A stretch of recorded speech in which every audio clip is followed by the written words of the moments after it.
여기 한 남자가 칼을 잡고 서 있습니다. 1179년 고려. 이 남자의 이름은 경대승. 26살의 젊은 장군입니다. 정중부 내 이놈! 그는 지금 고려 최고 권력자 정중부를 죽이러 가는 중입니다. 홀로가 아닙니다. 정중부를 쳐들어라! 그의 뒤에는 30명. 단 30명뿐입니다. 오늘 영상은 고려시대 최강의 특수부대 겸 왕의 경호부대에 관한 기록입니다. 오늘 영상도 기대되신다면 좋아요와 구독, 알림 설정을 부탁드립니다. 정중부는 고려를 9년간 지배한 무신정권의 수장입니다. 그의 수하에는 수천 명의 군사가 있고 궁궐 곳곳에 그의 사람들이 배치되어 있습니다. 상식적으로 생각해 보십시오. 30명으로 수천 명의 군대를 상대한다? 이건 자살이나 다름없습니다. 그런데 그날 밤 이상한 일이 벌어졌습니다. 고려사의 기록을 보겠습니다. 경대승이 30여 명을 거느리고 화의문 밖에 매복하였다. 허승의 휘파람 소리를 신호로 궁으로 진입하였다. 대장군 이경백과 지유 문공녀를 제거하고 눈에 띄는 자들을 살해하였다. 여기서 이상한 점을 발견하셨습니까? 싸움이 없습니다. 규전 기록이 없어요. 저항의 흔적도 반격의 묘사도 전혀 없습니다. 그냥 제거했다, 살해했다는 결과만 딱딱 적혀 있습니다. 정중부와 그의 아들 정균, 사위 성유인은 금군에 체포되어 목이 잘렸습니다. 고려 최고 권력자가 단 하룻밤 만에 무너졌습니다. 30명으로요. 이게 말이 됩니까? 고려사는 이렇게 기록합니다. 경대승이 정권을 잡자 일부 무신들이 적의를 품었다. 그는 백수십 명을 자기 집에 두고 도방이라 불렀다. 도방, 이 단어를 기억하십시오. 이것이 오늘 이야기의 핵심입니다. 경대승은 자신을 죽이려는 자들을 두려워했습니다. 당연합니다. 그는 모든 무신을 적으로 돌리고 권력을 잡았으니까요. 그래서 결사대 100여 명을 모아 24시간 자신의 곁에 두었습니다. 긴 베개와 큰 이불을 만들어 함께 잤다. 기록에 이렇게 나옵니다. 경대승은 자신의 호위병들과 같은 이불을 덮고 잤습니다.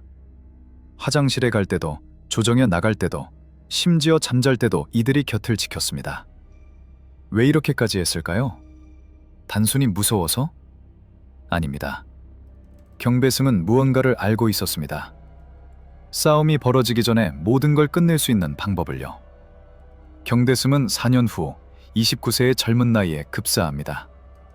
고려사는 정중부의 귀신을 보고 병을 얻어 죽었다. 고 기록하지만 실제로는 끊임없는 암살 시도에 시달리다 스트레스로 죽은 것으로 추정됩니다. 그가 죽자 도방은 해체되었습니다. 도방원들은 비암을 갖고 대부분은 고문을 견디지 못해 죽었습니다. 생존자는 단 4, 5명뿐이었습니다. 17년이 지났습니다. 1196년 최충헌이라는 남자가 나타났습니다. 그는 당시 권력자 이의민을 죽이고 직권했습니다. 그리고 4년 뒤인 1200년 최충헌은 한 가지 결정을 내립니다. 도방을 부활시킨 겁니다.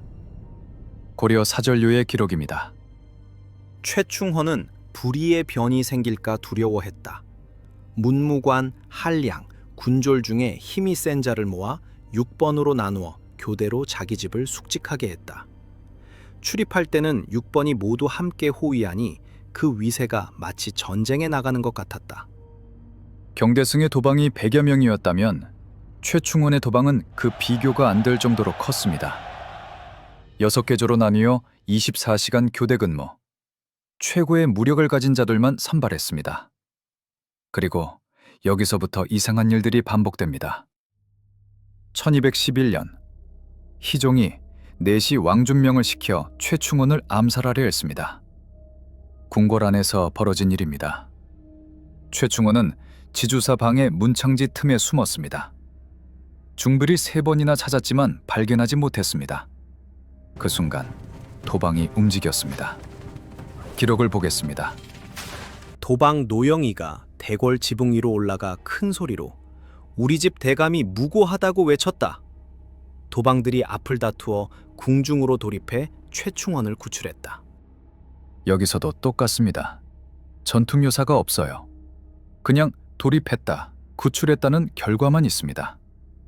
궁궐 안에서 수백 명의 중불과 맞서 싸웠을 텐데 교전 기록이 하나도 없습니다.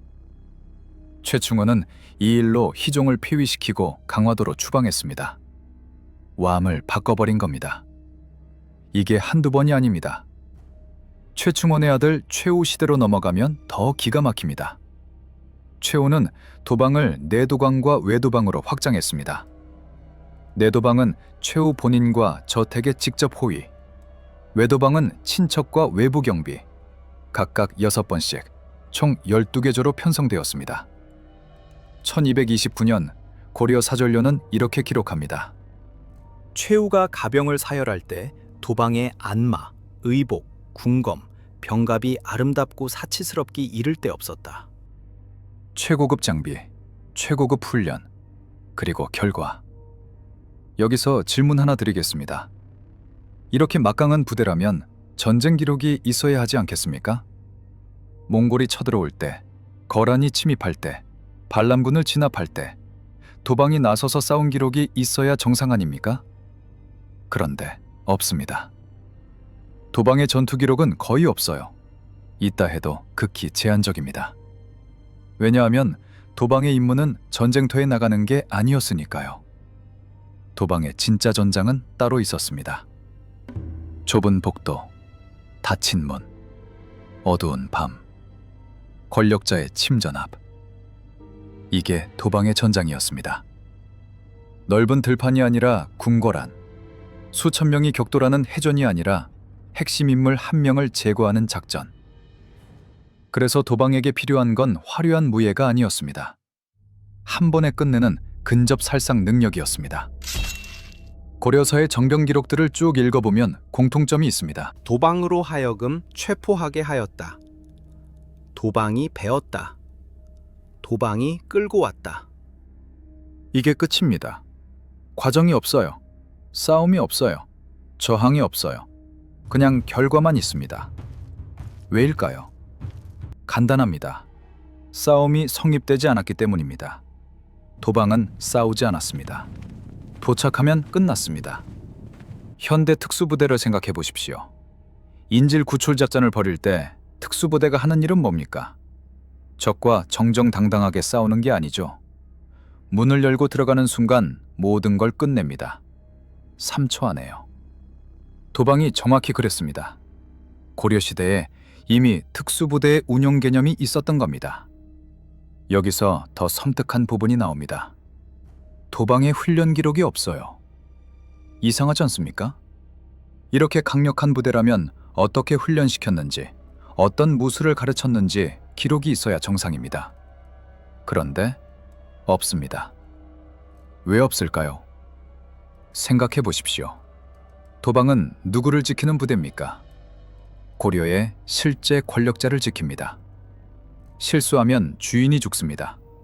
실패하면 정권이 무너집니다. 교대 인원도 제한되어 있습니다. 24시간 상시 대기해야 하는데 6개 조가 돌아가면서 근무합니다. 인원을 마음대로 늘릴 수도 없어요.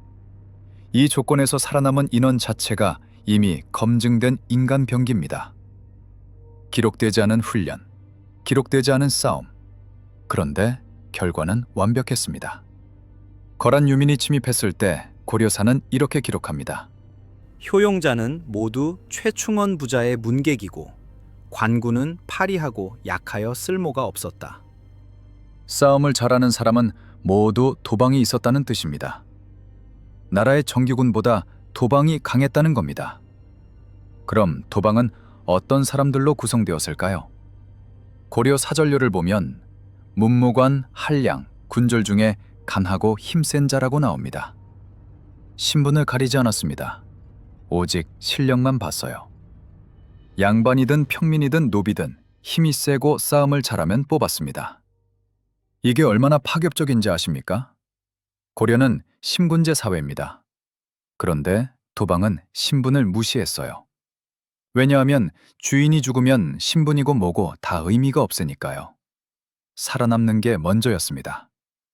그리고 이들에게는 특별한 혜택이 있었습니다.